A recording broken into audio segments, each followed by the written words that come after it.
यमलोक के मार्ग में सुविधा प्रदान करने वाले विविध दानों का वर्णन। व्यास जी बोले, प्रभो, पापी मनुष्य बड़े दुख से यमलोक के मार्ग में जाते हैं। अब आप मुझे उन धर्मों का परिचय दीजिए जिनसे जीव सुखपूर्वक यम मार्ग पर यात्रा करते हैं। सनत कुमार जी ने कहा, मुने, अपना किया हुआ शुभाशुभ कर्म बिना विचारे विवश होकर भोगना पड़ता है। अब मैं उन धर्मों का वर्णन करता हूँ जो सुख देने वाले हैं। इस लोक में जो लोग श्रेष्ठ कर्म करने वाले, कोमल चित्त और दयालु पुरुष हैं, वे भयंकर यममार्ग पर सुख से यात्रा करते हैं। जो श्रेष्ठ ब्राह्मणों को जूता और खड़ाऊं दान करता है, वह मनुष्य विशाल घोड़े पर सवार हो बड़े सुख से यमलोक को जाता है। छत्र दान करने से मनुष्य उस मार्ग पर उसी तरह छाता लगाकर चलते हैं जैसे यहाँ छाते वाले लोग चलते हैं। शिविका का दान करने से मनुष्य रथ के द्वारा सुख से यात्रा करते हैं। शैया और आसन का दान करने से दाता यमलोक के मार्ग में विश्राम करते हुए सुखपूर्वक जाता है। जो बगीचे लगाते और छायादार वृक्ष का आरोपण करते हैं अथवा सड़क के किनारे वृक्षारोपण करते हैं, वे धूप में भी बिना कष्ट उठाए यमलोक को जाते हैं। जो मनुष्य फुलवाड़ी लगाते हैं, वे पुष्पक विमान से यात्रा करते हैं। देव मंदिर बनाने वाले उस मार्ग पर घर के भीतर क्रीड़ा करते हैं। जो यतियों के आश्रम का निर्माण कराते हैं और अनाथों के लिए घर बनवाते हैं, वे भी घर के भीतर क्रीड़ा करते हैं।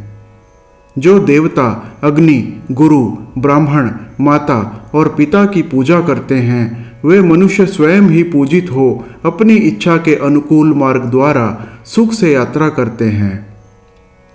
दीप दान करने वाले मनुष्य संपूर्ण दिशाओं को प्रकाशित करते हुए जाते हैं। ग्रह दान करने से दाता रोग शोक से रहित होकर सुखपूर्वक यात्रा करते हैं। गुरुजनों की सेवा करने वाले मानव विश्राम करते हुए जाते हैं। बाजा देने वाले उसी तरह सुख से यात्रा करते हैं मानो अपने घर जा रहे हों। गोदान करने वाले लोग संपूर्ण मनोवांछित वस्तुओं से भरे पूरे मार्ग द्वारा जाते हैं। मनुष्य उस मार्ग पर इस लोक में दिए हुए अन्नपान को ही पाता है। जो किसी को पैर धोने के लिए जल देता है, वह ऐसे मार्ग से जाता है जहाँ जल की सुविधा हो। जो आदरणीय पुरुषों के पैरों में उपटन लगाता है, वह घोड़े की पीठ पर बैठकर यात्रा करता है। व्यास जी, जो पाद्य, अभ्यंग, दीपक, अन्न और घर दान करता है, उसके पास यमराज कभी नहीं जाते। सुवर्ण और रत्न का दान करने से मनुष्य दुर्गम संकटों और स्थानों को लांघता हुआ जाता है। चांदी, गाड़ी ढोने वाले बैल और फूलों की माला दान करने से दाता सुखपूर्वक यमलोक में जाता है। इस तरह के दानों से मनुष्य सुखपूर्वक यमलोक की यात्रा करते हैं और स्वर्ग में सदा भांति भांति के भोग पाते हैं। सब दानों में अन्नदान को ही उत्तम बताया गया है, क्योंकि वह तत्काल तृप्ति प्रदान करने वाला, मन को प्रिय लगने वाला तथा बल और बुद्धि को बढ़ाने वाला है। मुनिश्रेष्ठ, अन्न दान के समान दूसरा कोई दान नहीं है, क्योंकि अन्न से ही प्राणी उत्पन्न होते हैं और अन्न के अभाव में मर जाते हैं। अतएव अन्न दान से महान पुण्य बताया गया है, क्योंकि अन्न के बिना भूख की आग से तप्त समस्त प्राणी मर जाते हैं। अतः अन्न की ही सब लोग प्रशंसा करते हैं, क्योंकि अन्न में ही सब कुछ प्रतिष्ठित है। अन्न के समान दान न तो हुआ है और न होगा।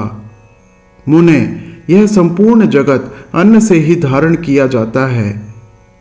लोक में अन्न को बल कारक बताया गया है, क्योंकि अन्न में ही प्राण प्रतिष्ठित हैं। प्राप्त हुए अन्न की कभी निंदा न करे और न किसी तरह उसे फेंके ही।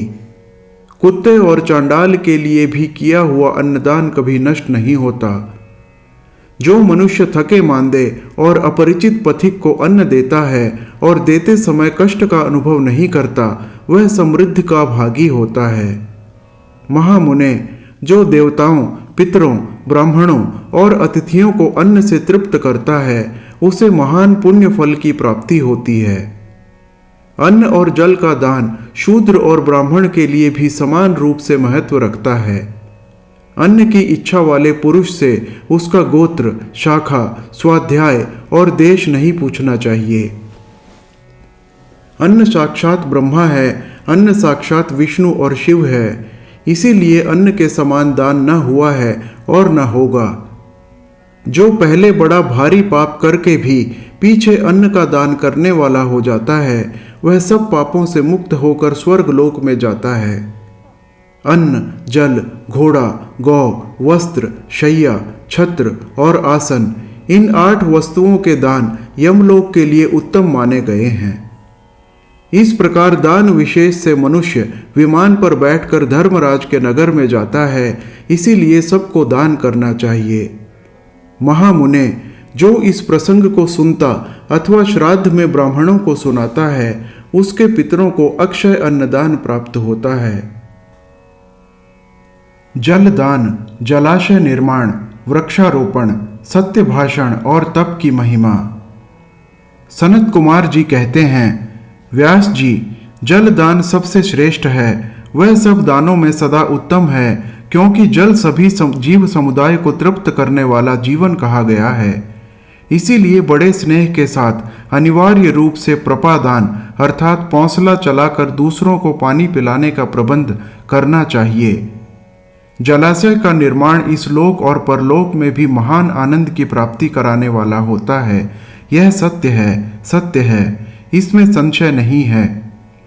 इसीलिए मनुष्य को चाहिए कि वह कुआं, बावड़ी और तालाब बनवाए। कुएं में जब पानी निकल आता है, तब वह पापी पुरुष के पाप कर्म का आधा भाग हर लेता है तथा सत्कर्म में लगे हुए मनुष्य के सदा समस्त पापों को हर लेता है। जिसके खुदवाए हुए जलाशय में गौ, ब्राह्मण तथा साधु पुरुष सदा पानी पीते हैं, वह अपने सारे वंश का उद्धार कर देता है। जिसके जलाशय में गर्मी के मौसम में भी अनिवार्य रूप से पानी टिका रहता है, वह कभी दुर्गम एवं विषम संकट को नहीं प्राप्त होता।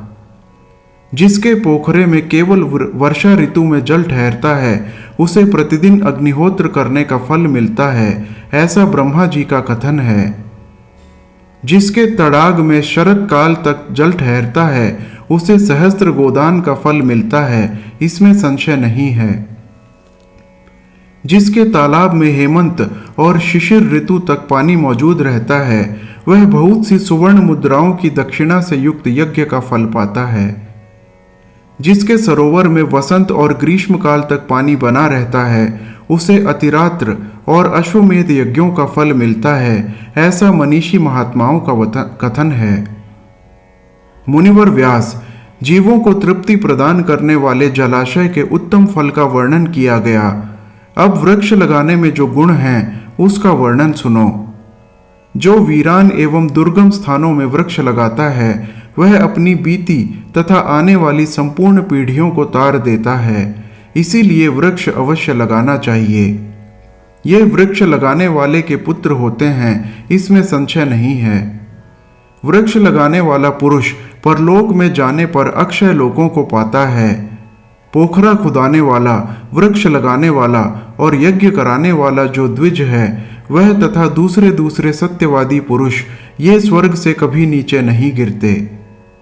सत्य ही परब्रह्म है, सत्य ही परम तप है, सत्य ही श्रेष्ठ यज्ञ है और सत्य ही उत्कृष्ट शास्त्र ज्ञान है। सोए हुए पुरुषों में सत्य ही जागता है, सत्य ही परम पद है, सत्य से ही पृथ्वी टिकी हुई है और सत्य में ही सब कुछ प्रतिष्ठित है। तप, यज्ञ, पुण्य, देवता, ऋषि और पितरों का पूजन, जल और विद्या, ये सब सत्य पर ही अवलंबित हैं। सबका आधार सत्य ही है। सत्य ही यज्ञ, तप, दान, मंत्र, सरस्वती देवी तथा ब्रह्मचर्य है। ओमकार भी सत्य रूप ही है। सत्य से ही वायु चलती है, सत्य से ही सूर्य तपता है, सत्य से ही आग जलाती है और सत्य से ही स्वर्ग टिका हुआ है। लोक में संपूर्ण वेदों का पालन तथा संपूर्ण तीर्थों का स्नान केवल सत्य से सुलभ हो जाता है। सत्य से सब कुछ प्राप्त होता है, इसमें संशय नहीं है। 1,000 अश्वमेध और लाखों यज्ञ एक ओर तराजू पर रखे जाएं और दूसरी ओर सत्य हो तो सत्य का ही पलड़ा भारी होगा। देवता, पितर, मनुष्य, नाग, राक्षस तथा चराचर प्राणियों सहित समस्त लोग सत्य से ही प्रसन्न होते हैं। सत्य को परम धर्म कहा गया है। सत्य को ही परम पद बताया गया है और सत्य को ही परब्रह्म परमात्मा कहते हैं। इसीलिए सदा सत्य बोलना चाहिए। सत्यपरायण मुनि अत्यंत दुष्कर तप करके स्वर्ग को प्राप्त हुए हैं और सत्य धर्म में अनुरक्त रहने वाले सिद्ध पुरुष भी सत्य से ही स्वर्ग के निवासी हुए हैं। अतः सदा सत्य बोलना चाहिए। सत्य से बढ़कर दूसरा कोई धर्म नहीं है। सत्य रूपी तीर्थ अगाध, विशाल, सिद्ध एवं पवित्र जलाशय हैं। उसमें योग युक्त होकर मन के द्वारा स्नान करना चाहिए। सत्य को परम पद कहा गया है। जो मनुष्य अपने लिए, दूसरे के लिए अथवा अपने बेटे के लिए भी झूठ नहीं बोलते, वे ही स्वर्गगामी होते हैं। वेद, यज्ञ तथा मंत्र ये ब्राह्मणों में सदा निवास करते हैं, परंतु असत्यवादी ब्राह्मणों में इनकी प्रतीति नहीं होती। अतः सदा सत्य बोलना चाहिए। तदनंतर तप की बड़ी भारी महिमा बताते हुए सनत कुमार जी ने कहा, मुने, संसार में ऐसा कोई सुख नहीं है जो तपस्या के बिना सुलभ होता हो। तप से ही सारा सुख मिलता है, इस बात को वेद वेत्ता पुरुष जानते हैं। ज्ञान, विज्ञान, आरोग्य, सुंदर रूप, सौभाग्य तथा शाश्वत सुख तप से ही प्राप्त होते हैं। तपस्या से ही ब्रह्मा बिना परिश्रम के ही संपूर्ण विश्व की सृष्टि करते हैं। तपस्या से ही विष्णु इसका पालन करते हैं। तपस्या के बल से ही रुद्रदेव संहार करते हैं और तप के प्रभाव से ही शेष अशेष भूमंडल को धारण करते हैं। हर हर महादेव।